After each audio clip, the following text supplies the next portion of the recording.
There are moments when everything starts to lose its meaning. What once excited you now seems pointless. You try to engage, but nothing holds your attention for long. Days go by, and that energy that once drove you slowly fades away, leaving only a difficult-to-explain sense of emptiness. Carl Jung didn't see this as mere disinterest but as a sign of something deeper. It's not just a phase, nor is it an unsolvable problem. There's a reason behind this apathy, something that could completely change the way you see yourself and the way you live. Things don't always change overnight. Sometimes it's a slow, almost imperceptible process. You go through the same routines, but something just isn't the same anymore. That excitement of turning on your video game after a long day? It's been replaced by a lack of enthusiasm that you can't even explain. You open the game, spend a few minutes trying to get into it, but quickly lose interest. Nothing seems truly engaging. Movies, TV shows, even conversations with friends start to feel predictable. The days pass like copies of one another, with nothing new happening. Before, you did things because you enjoyed them. Now, it all feels like an automatic habit. This state of apathy doesn't appear out of nowhere.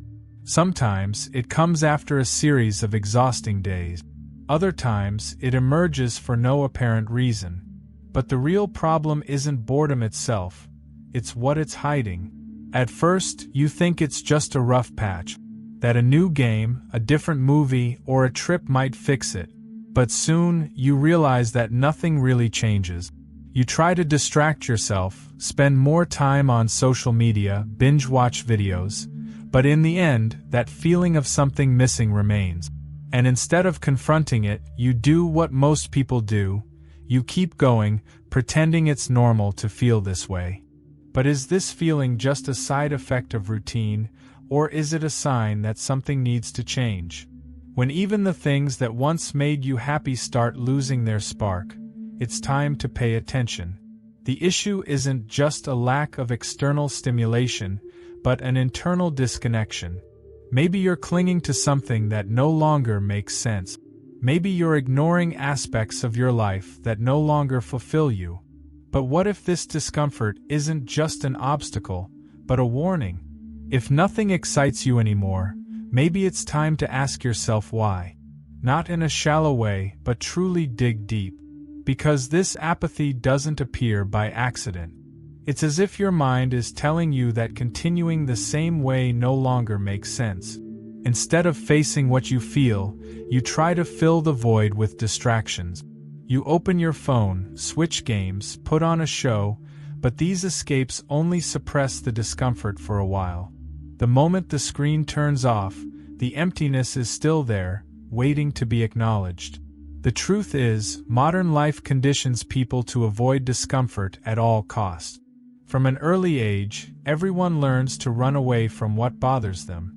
If something goes wrong, the easiest solution is to distract the mind with anything else. But this comes at a price.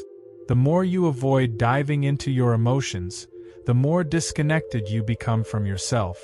Losing interest in life doesn't happen randomly. It's a reflection of something deeper, something that has been neglected. But instead of trying to understand what's happening, most people go on autopilot, hoping this dissatisfaction will disappear on its own. But what if, instead of ignoring it, you saw this feeling as an invitation? Maybe this discomfort is a call to look inward, to question whether the path you're on still makes sense. Maybe it's a sign that something needs to change, your habits, your priorities, your way of thinking. And the more you resist, the stronger this feeling becomes. But what exactly is behind this emptiness? If this dissatisfaction doesn't go away, maybe it's because the answer isn't out there, but within you. Carl Jung spoke about this when describing the shadow, all the aspects of yourself that have been repressed, ignored, or forgotten over time. These are parts of your personality that, for some reason, were deemed unacceptable and got buried in the unconscious. But nothing truly disappears. What remains unacknowledged eventually manifests in different ways, often through apathy, constant boredom, and a lack of direction. Think about the times you wanted to do something different but held back out of fear of what others might think. Or the moments when you felt anger, frustration, or envy but pretended everything was fine. These emotions don't just vanish, they stay buried, building up until one day they either explode or silently drain your energy. When life loses its spark, it could be a sign that you've disconnected from essential parts of yourself, parts that were suppressed to please others or to fit into expectations that, deep down, never truly made sense to you. But the shadow is not something bad. On the contrary, it holds essential aspects of your growth. By ignoring it, you also distance yourself from your authenticity. That feeling of emptiness might be precisely this detachment from who you truly are. But recognizing the shadow doesn't mean surrendering to it. It means integrating these aspects into your personality in a conscious way. Which leads to the next question: how do you do that without losing yourself in the process? Facing your own shadow is not a comfortable path, but it's the only way to regain enthusiasm for life. It means acknowledging thoughts, emotions, and desires that have been rejected, understanding why they exist, and learning to deal with them without guilt. The problem is that many people avoid this process because they fear what they might find. After all, digging into what has been repressed can be scary. But the truth is that ignoring these aspects doesn't make them disappear. It only allows them to keep operating in the background, influencing your choices and well-being. Resistance to self-awareness is what strengthens these internal barriers. When you don't recognize your own shadow, it manifests through apathy, lack of purpose, and recurring frustrations. And the more you run from it, the more disconnected you become from yourself. What seemed like just a period of discouragement might actually be the result of years spent trying to ignore essential parts of your psyche. But confronting it doesn't have to be destructive. On the contrary, it can be liberating. The question is, where do you start? The first step is to question the things you've always accepted as absolute truth. Is what you want for your life really your own desire, or just something that was imposed on you? Could your suppressed emotions be trying to tell you something important? Facing these questions doesn't mean losing control. It means reclaiming autonomy over yourself.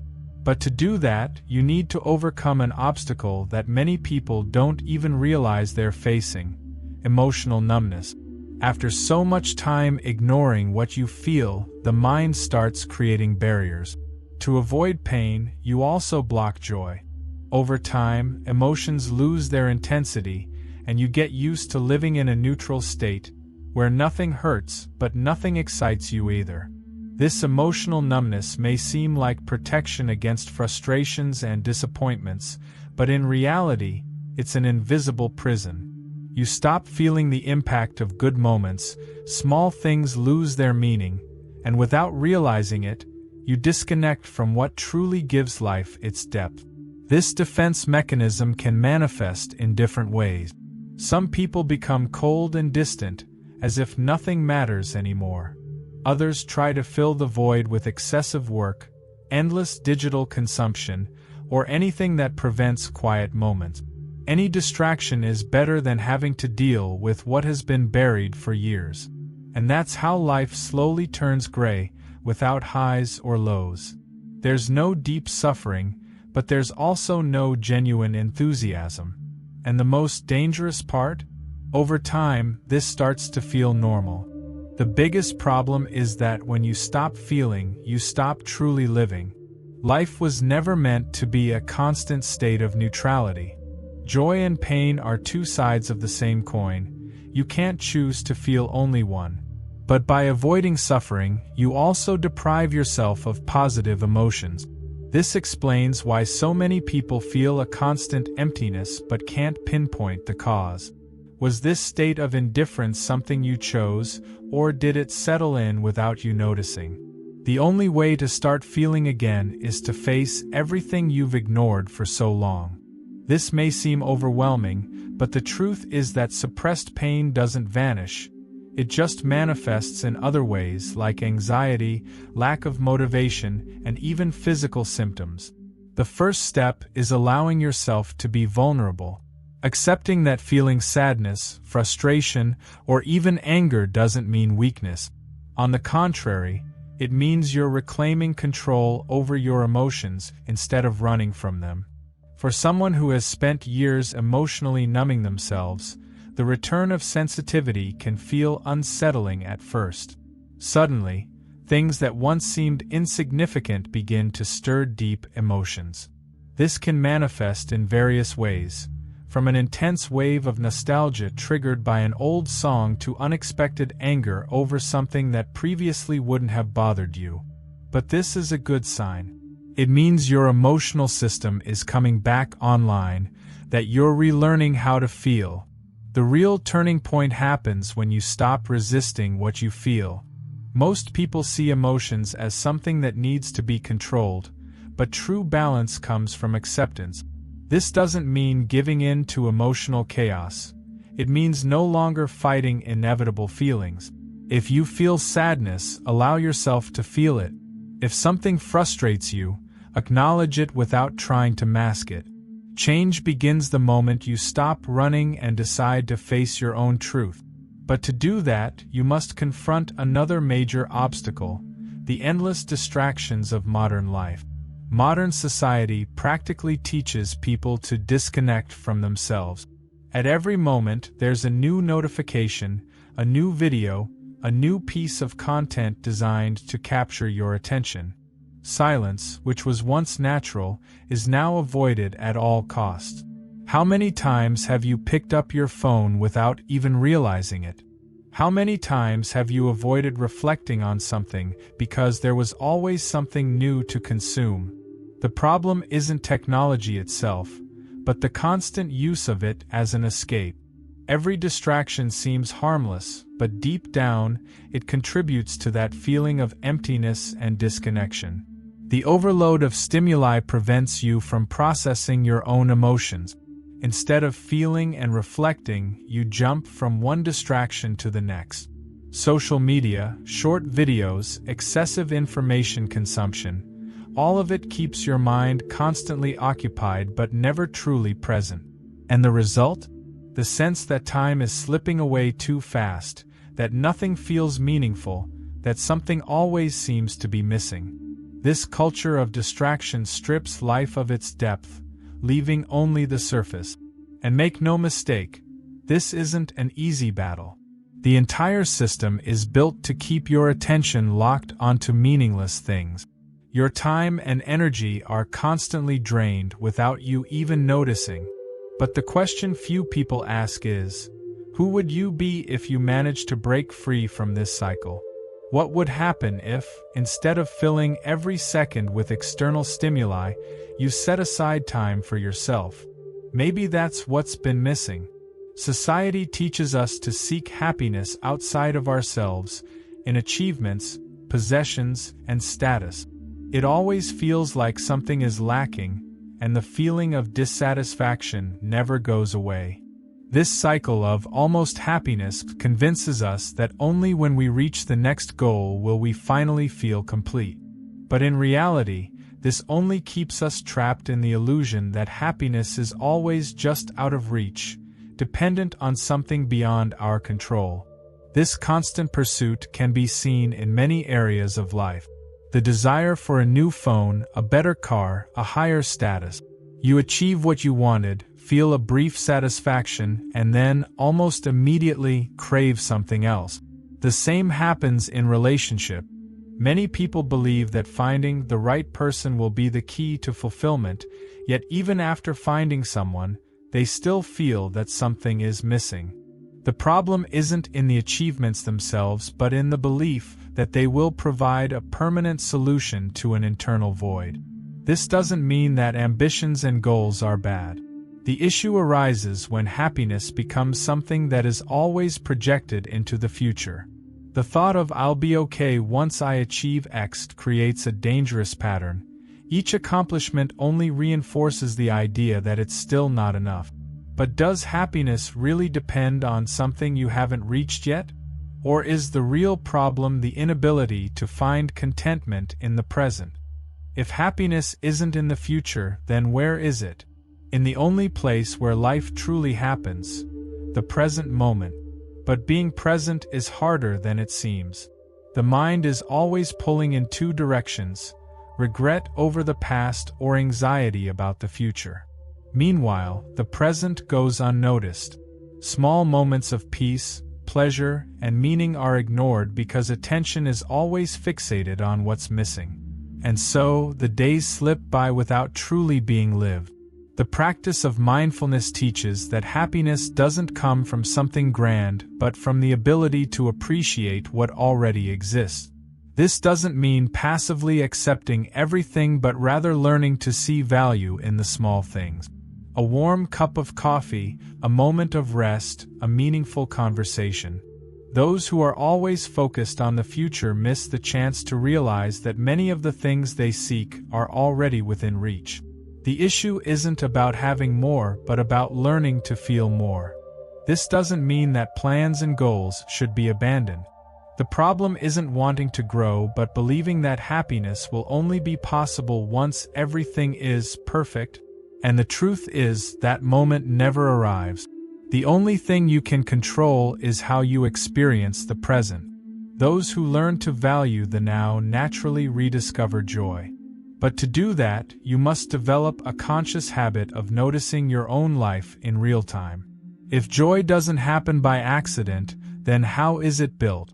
Most people wait for something to change, hoping that one day they'll suddenly feel happier. But the reality is that joy needs to be cultivated, just like any other habit. Small daily choices determine how life is experienced. The way you interpret events directly influences your emotional state. Two people can go through the same situation. One sees it as a problem, the other as a learning opportunity. The difference isn't in what happens, but in how each person perceives it. This means that to feel more joy, you need to change the way you think and act.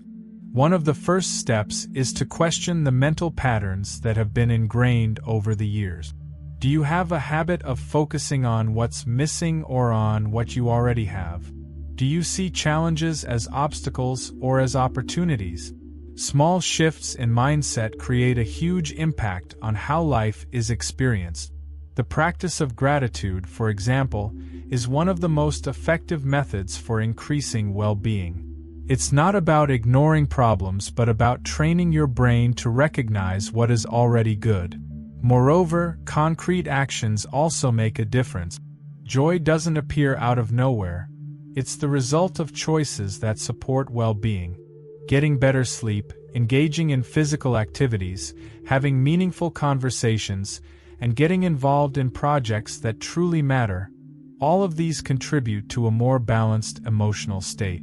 Happiness isn't found in grand events, but in the accumulation of small decisions. However, there is another crucial factor that directly influences this process: the environment around you. There's no point in trying to cultivate joy if your surroundings are constantly draining your energy. The space where you live, the people you interact with, and your daily habits all have a direct impact on your emotional state. If you're surrounded by negativity, excessive distractions, or toxic relationships, feelings of discouragement will be inevitable.